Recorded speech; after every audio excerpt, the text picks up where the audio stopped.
I was inspired by my last video.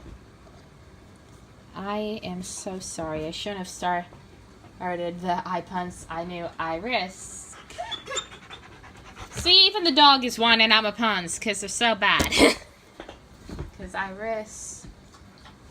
Oh no. Anyways, I wanted to draw more eyes with graphite because that's what I consider fun. So I'm basically gonna make it a bit of a challenge for myself to draw with graphite. Draw eyes with graphite, but I have to try to convey a certain emotion, and I only have the part of the face where the eyes are to do it. I cannot draw the mouth. I can't draw anything but the eyes and the eyebrows.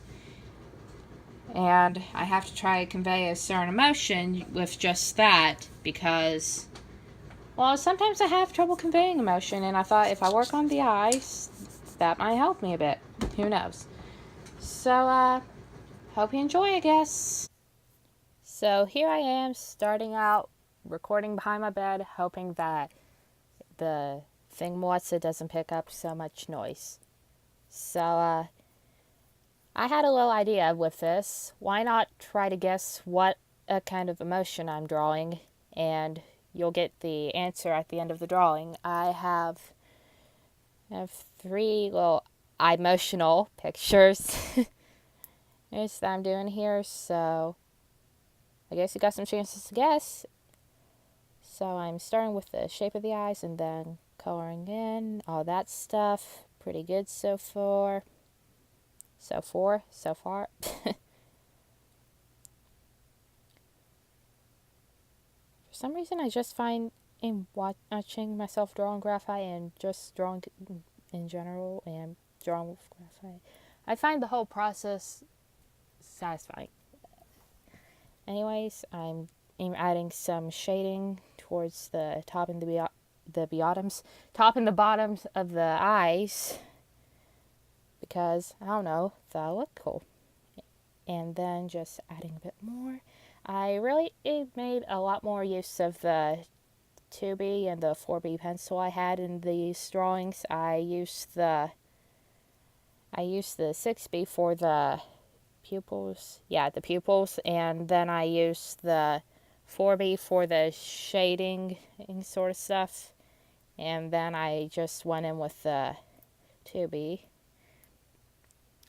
for a little bit more color. And there's my head. And now I'm just trying to go over the lines, make them a bit more noticeable. And then I try to do the eyebrows. Pretty good. And can you already guess what this one's going to be? Maybe. Anyways, I'm going in with either the HB or the 2B. I can't remember. This was all recorded yesterday. I'm going in with one of those and just doing some more shading around the edges. Trying to do some more shading around the right eye. Since I'm trying to make ink look sort of like ink, that side of the face is a bit more casted in shadow. Not sure if I could have made that work. If I made that work or not. But anyways, there is that. And there we go, there. Pretty good. It's the first one, and not the best, but pretty good for a first try. And here we go to the next one.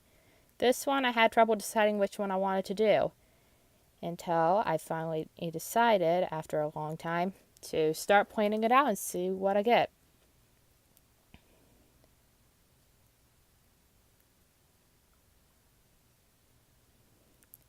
At first I had some sort of idea here, but I'm pretty sure I ended up abandoning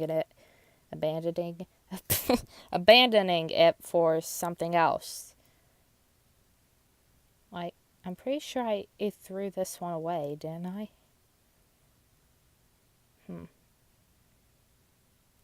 Yep, there we go.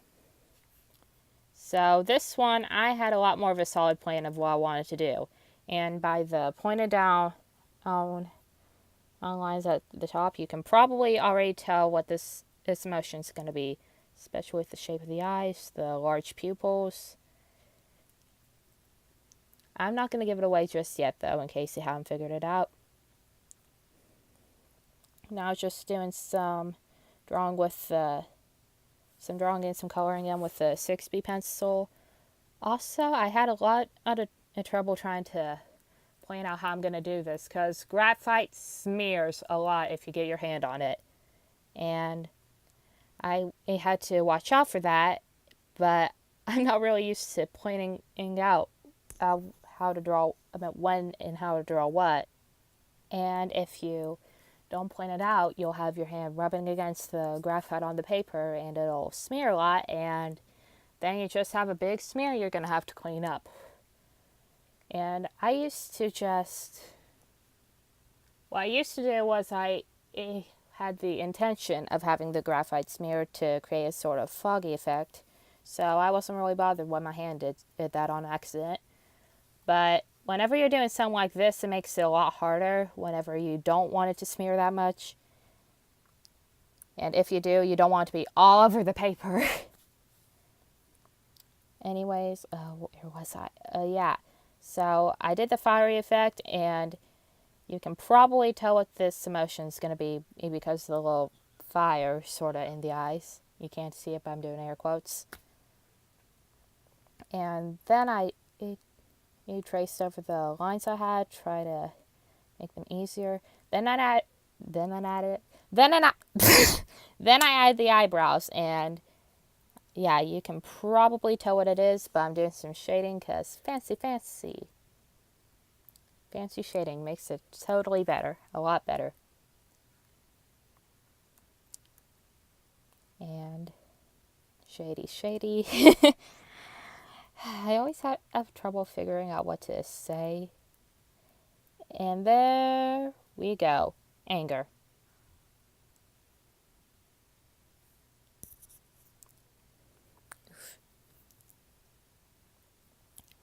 And now on to my final one, which I also had trouble coming up with some ideas for. Until I thought, wait, I have the perfect idea. And then I started planning it out. Also, just a little bit of a note, whenever you're doing this, whenever you're drawing something that's usually so small on the paper, and suddenly you're zooming in so much, it gives you so much more space and detail to work with, well, room for detail. However, usually whenever you're drawing eyes, they're so small that you don't end up with a hand cramp while you're drawing so tiny eyes, and it just takes you a few minutes. These took about 20 minutes each, so yeah. I guess that drawing some really zoomed in has its advantages and disadvantages.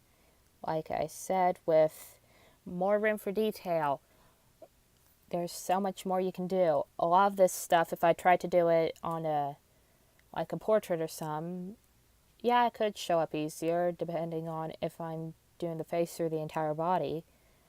But if I'm trying to fit the entire body of someone into the page, the eyes are probably not going to be that noticeable. And instead of being able to go really zoomed in and show the fire in the eyes or the shading or whatever, I'll only be able to show...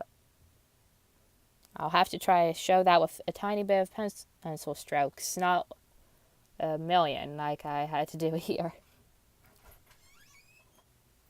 One thing though, while there is room for a lot more detail, there's also a lot more room for mistakes to show. And also, imperfections that probably wouldn't be as easily noticed in a tiny drawing. Well, they are a lot more significant, sort of, here, and kind of bother me with this one. But, whenever you draw awesome and you work on it for like 20 minutes or maybe hours on end, you've had a lot of time to get familiar with the piece, to see all of its mistakes and such. And I'm getting off topic. Anyways, here's the last one. Happy! Yeah. Phew, I need a break. Hello, I don't know if you can hear the TV, but I'm just here trying to record an outro, hoping that my phone's not gonna suddenly run out of storage again. The whining dog that never lets me record an outro. Nice to see you too. Anyways, I like what I did here and think that maybe I should try this again sometime soon with some other emotions maybe, or eye motions. I don't know. I'm not really liking my eye puns anymore. I have a feeling none of you guys were ever. And if you have any requests that you want me to draw, then put them down in the comments below, and maybe I'll draw them. Who knows? I could always use new ideas. Yeah, this brain idea tank thing isn't infinite. Yeah. Also, hope you liked this video. If you did, then maybe leave a like, I don't know, and I'll see you next time, I guess. Adios, and no, you don't put that on the desk.